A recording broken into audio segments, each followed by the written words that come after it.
Just tell me what to do. I hate this feeling of not knowing. The advice that I think is often out there is this form of toxic positivity. It's like embrace uncertainty, right? Yeah. Oftentimes we don't want to do that. Uncertainty is really hard. It's really painful. It's really scary. How do we really make sure that the questions that we're asking ourselves in these moments of uncertainty are ones that are helping us to imagine greater possibilities for our future rather than keeping us stuck? From the news team at LinkedIn, I'm Jessi Hempel, and this is Hello Monday. Friends, for our final episode of the year, I want to go deep on uncertainty today. Because if this past year has had a theme, well, it would pretty much have to be that. We have devoted so many of our episodes this year to how we manage the discomfort that comes along with it. I mean, there is the state of the world. There's the question of whether the economy is good or bad, whether jobs are going or coming, whether it's all AI's fault or not. I mean, it's all questions. There are no clear answers. You know, this uncertainty can paralyze us, or it can propel us forward on the momentum of our curiosity. And a lot of this will come down to our own inquisitiveness. Now, today's guest will help us reframe that approach to inquiry. She's Elizabeth Weingarten. She's an accomplished journalist and a behavioral scientist. Her book is How to Fall in Love with Questions. Today, we're going to talk about how to do just that. You know, I'm bringing you this conversation because Elizabeth challenges us to think about uncertainty in a brand new way. She believes that rewriting the questions we ask ourselves, well, it can be transformative. Now, here's my conversation with Elizabeth Weingarten. Your book is the tool for how to invite uncertainty into our lives in a meaningful way, in a way that actually it has a role to play in making our lives richer and giving us a greater sense of agency. Here's what I know. Here's what I talk about all the time on the show. Things are getting more complicated, less certain. Everything feels so much less certain than it did. Here's what I didn't really think about. We as humans are less able than we used to be to sit with uncertainty. Why is that? Yeah. So I think this is such an important point. And it's one that I started to explore through the research of a man named Nicholas Carleton at the University of Virginia in Canada. And what his research suggests is there's a correlation. I want to be careful, not a causation necessarily, but seems to suggest a connection between the rise of smartphones and internet penetration and an increase of our intolerance for uncertainty. So what that means is we've become less able to sit with uncertainty in our daily lives, less tolerant of it. And one of the things that Carleton talks about is that, and why he thinks smartphones and internet is a likely culprit, is that before we had smartphones kind of in our pockets, right, at the ready to answer any question or reduce uncertainty at any time, we had these regular opportunities to sit with uncertainty in our daily lives. Maybe you're traveling to a new city. You're going to, immediately look at reviews for every place that you're trying to go. You're going to map out your itinerary. Or maybe you're having a conversation with a friend and somebody asks a question, you don't know the answer to it. You immediately Google it or you ask AI.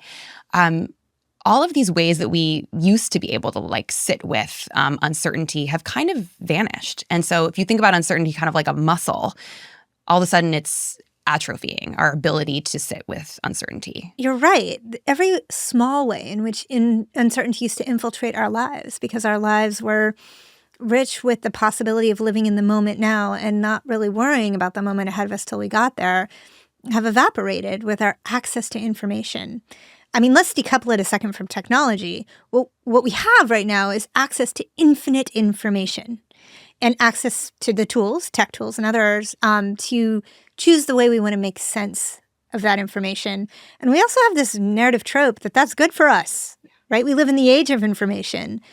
But I guess you're introducing in the idea that actually some aspects of it may not be that good for us. There's nothing wrong with trying to get more information and seeking answers. But the question that my book really grapples with is, when are we seeking information and seeking certainty because we're avoiding something else or because we're not clear on what we're actually trying to get?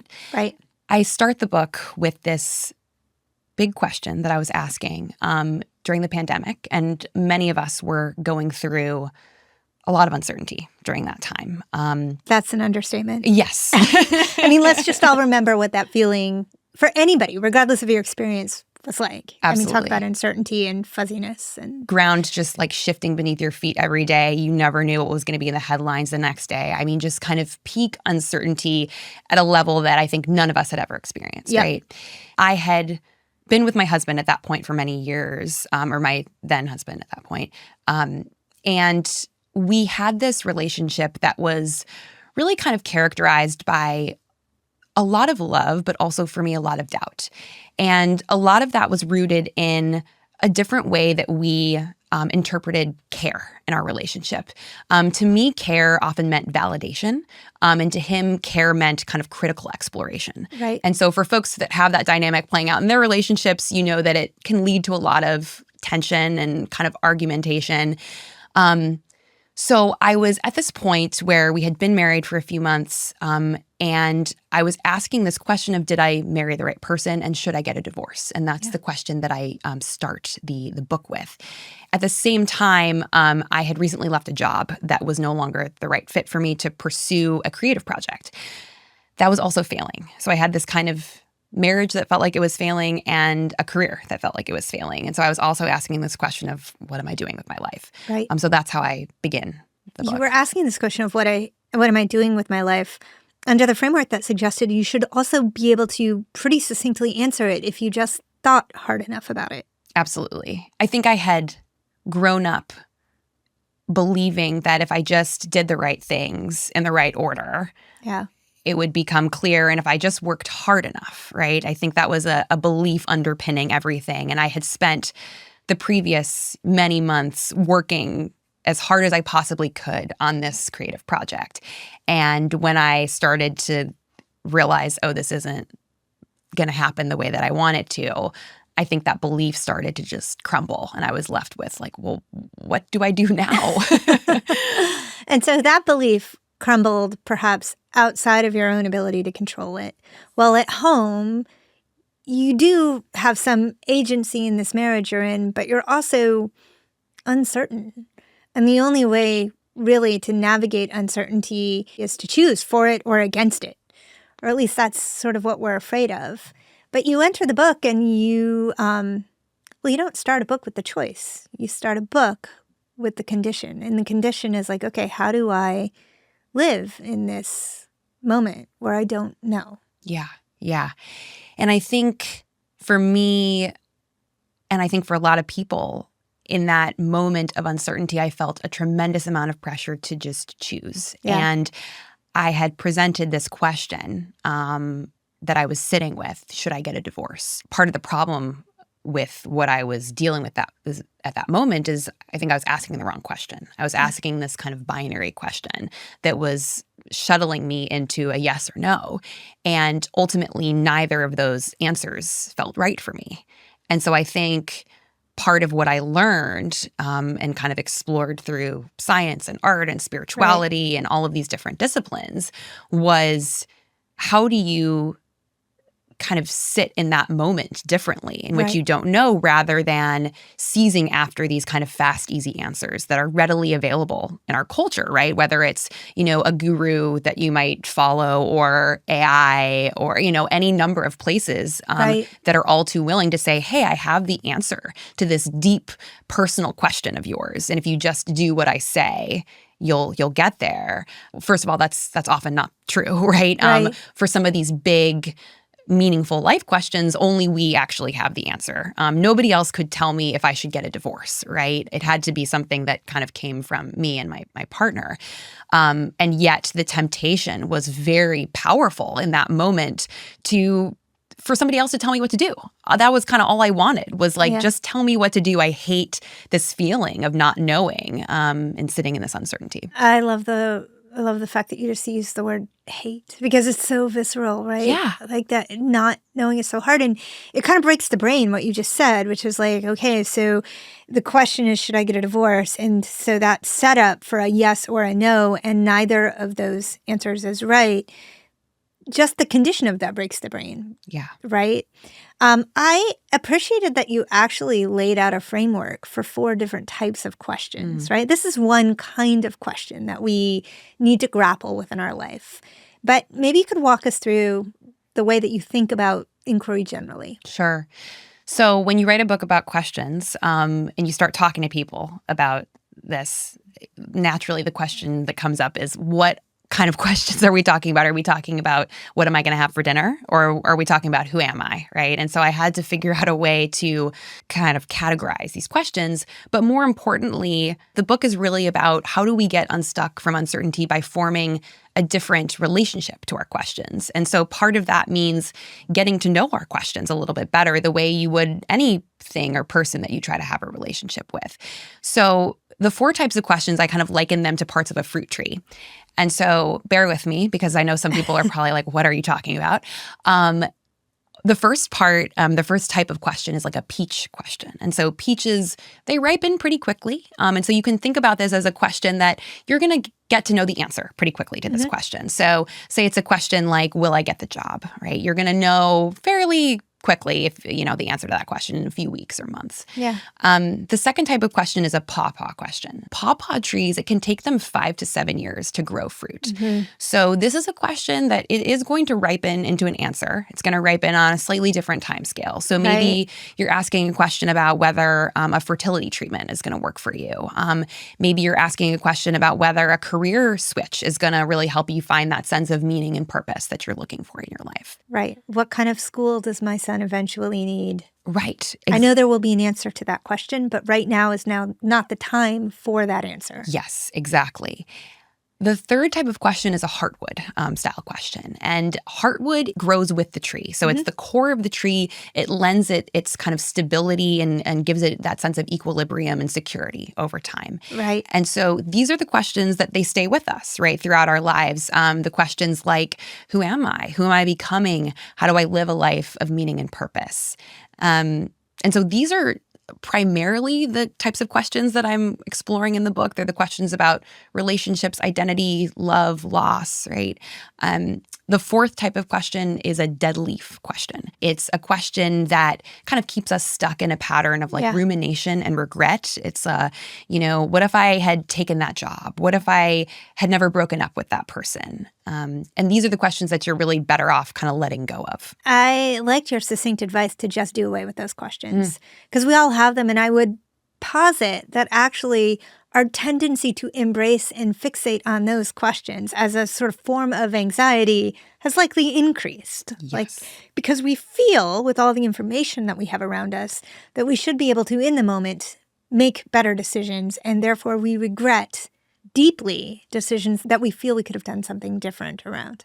Yeah, absolutely. Yeah. And I think fundamentally it's this question that keeps you peering into the past instead of a question that is going to help you move forward, right, into the future. And so I think it really gets to something else that I write about, which is developing your own questions practice. And how do we really make sure that the questions that we're asking ourselves in these moments of uncertainty are ones that are helping us to imagine greater possibilities for our future rather than keeping us stuck? Okay, so let's go back to the life that you're living and walk us through how writing your own questions helps you understand yourself and ultimately your decision better. For the book, I was really trying to find people who were living their lives based on this advice from the poet Rainier Maria Rilke. Love the questions themselves as if they were locked rooms or books written in a foreign tongue. Yeah.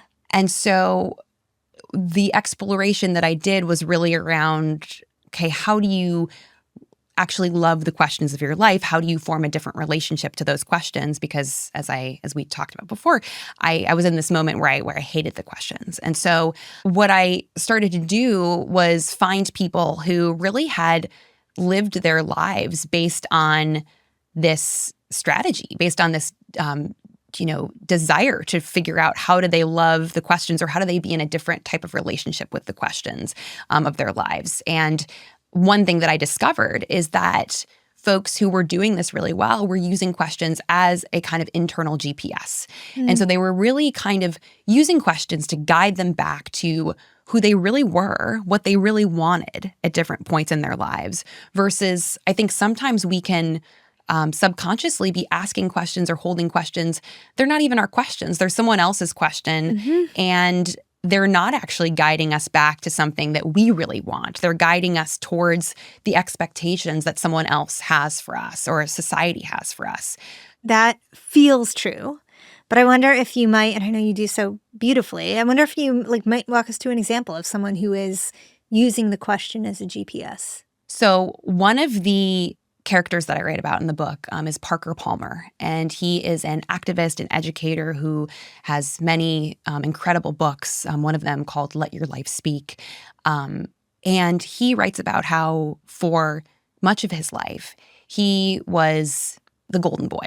He grew up and people had all of these expectations for who he was going to be. He went through a prestigious kind of academic training. They thought he was going to be a professor, and he kind of saw that path outlined for himself. And yet he started to have this sense that it wasn't right for him, that there was something different, something more. And there was this question that he was holding in his 20s and 30s that was something like, kind of, what on earth are you doing with your life? Yeah. He knew what other people thought the answer should be, and yet he kept kind of continuously coming back to this question, and he didn't really know the answer at that time. And all he knew was he had to start to think about the things that, in his words, he couldn't not do. Yeah. And this took him way off the prescribed path. He ended up joining a Quaker community and kind of presiding as a dean of studies for a time. I just want to say, what I derived from your telling the story was that it took him way off the path, but also at just the moment when it feels like the stakes are highest. He had 3 little kids when he moved to that Quaker community for a year, right? And so I tried to also imagine what it might have been like to be living his life in that moment. In a moment when, in the course of most lives, that's when we feel the most pressure to conform to other people's expectations, right? If you're not doing it for yourself, you're doing it for your children, for your family. And he chose another path. Yes.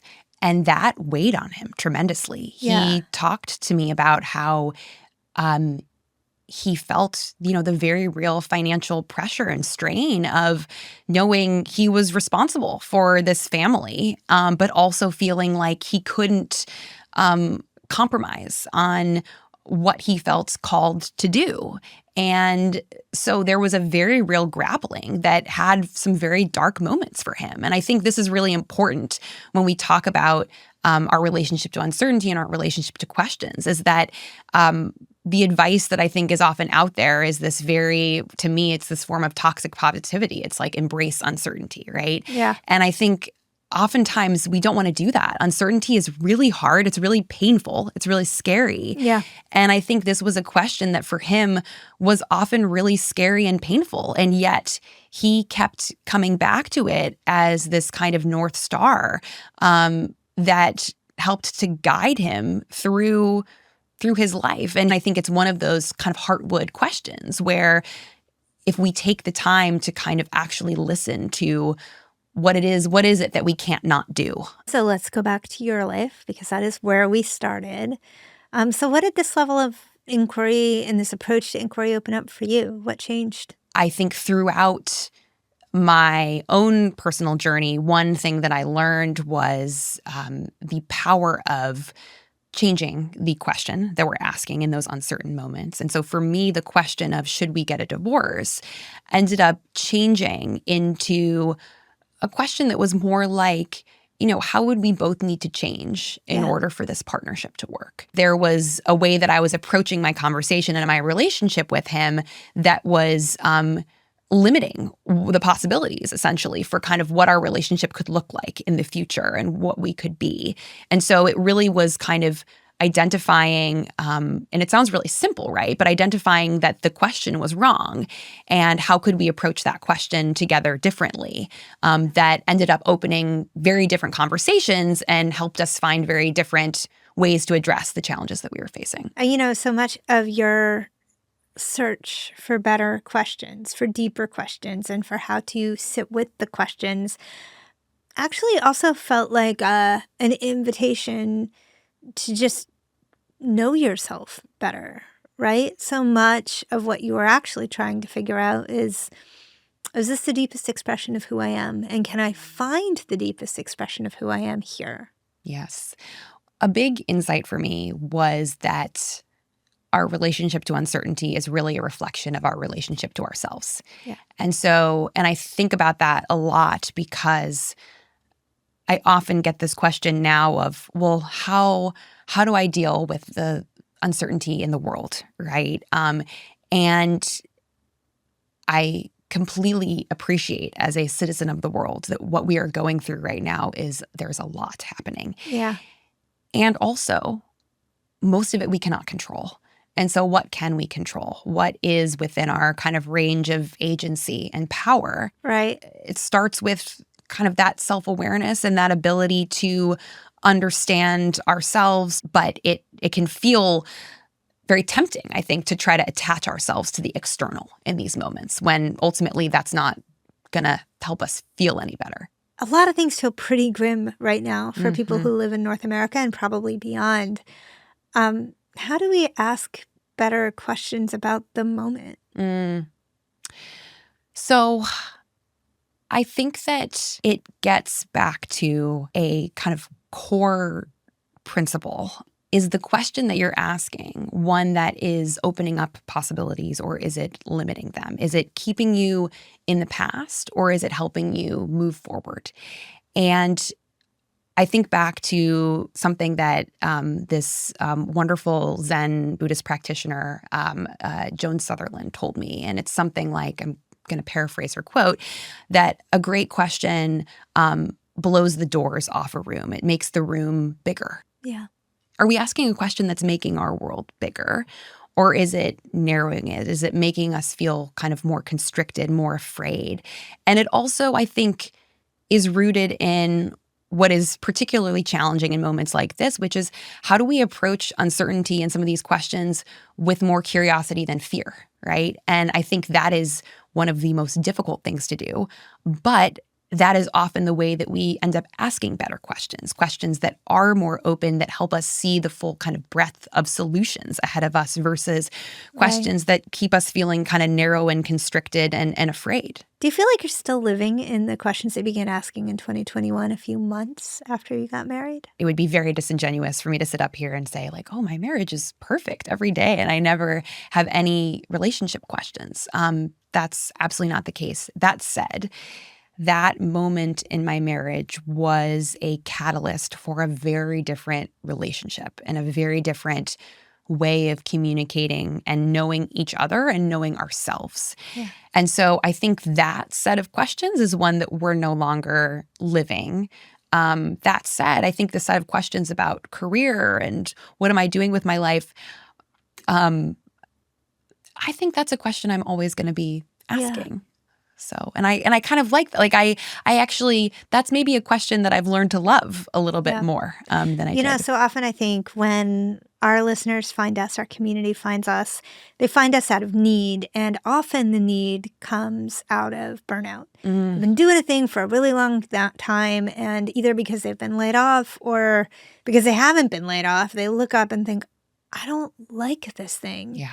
And I think that burnout, the chief source of the burnout, is that at some point along the way, we stop asking the question. We stop engaging richly with the question. Yes. Right? And so we move to stasis. And stasis can only take us in one direction. And that is the moment when we wake up burnt out by our lives. Totally. Well, and I think I want to say, I think it's really understandable. Like it's easy to see how we get there in the sense that so many people lead lives that are overwhelming every day, right? Yeah. It's like, I think especially when you have work and caregiving responsibilities and, you know, maybe you have another passion project and you're trying to be a great daughter or son, or you're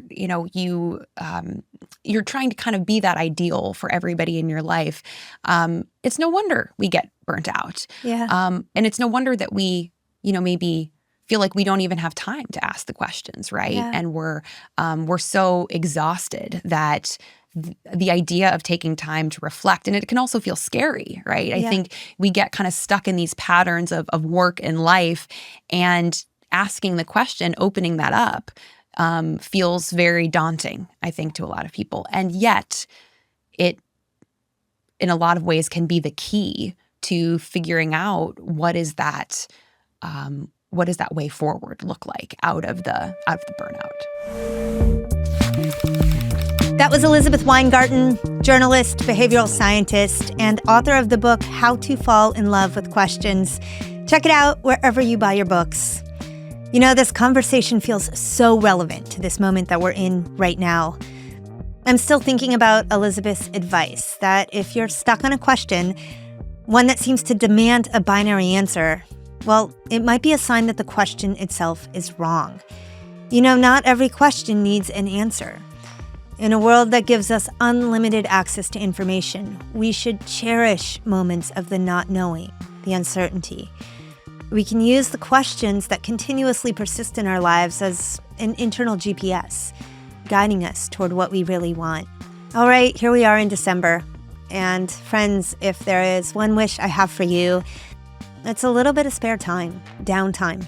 The time to let your questions take over. And as they take over, I wish you the strength not to be paralyzed by the anxiety that comes with not knowing the answers, but instead to let it expand you, to let the uncertainty season you, and to come back fresh in 2026 because we have a lot of work to do. Friends, it's going to be a big year next year. I can feel it. We have questions to explore on this show and beyond that in our lives, and we have this community to do it together. And we have one more episode coming to you in 2025. It's not a fresh episode. In fact, it is a Hello Monday classic. It is the episode that we recorded the very first year that we were making the show, full of stories about how people spent their downtime, their vacation time. I don't know if these stories will make you smarter. I don't know if they'll inspire you, but I promise they will make you laugh. All right. That's it for me. I will see you in 2026. For today, I'm Jessi Hempel, and this is Hello Monday. Thanks for joining us. I'll see you right back here in the new year. Hello Monday is a production of LinkedIn News. This show is produced by Rachel Karp, Lolia Briggs, Ava Ahmad-Beghi, and Adam Yates. Sarah Storm is our senior producer. Sound design and engineering by Asaf Gadron. Our theme music was composed just for us by the mysterious Breakmaster Cylinder. Michaela Greer and Victoria Taylor are friends of the show forever. Kyle Ranson-Walsh is editor-at-large of editorial graphics. Dave Pond is head of production and creative operations. Courtney Coop is head of original programming. Dan Roth is the editor-in-chief of LinkedIn. I'm Jessi Hempel. This is Hello Monday. See you next week.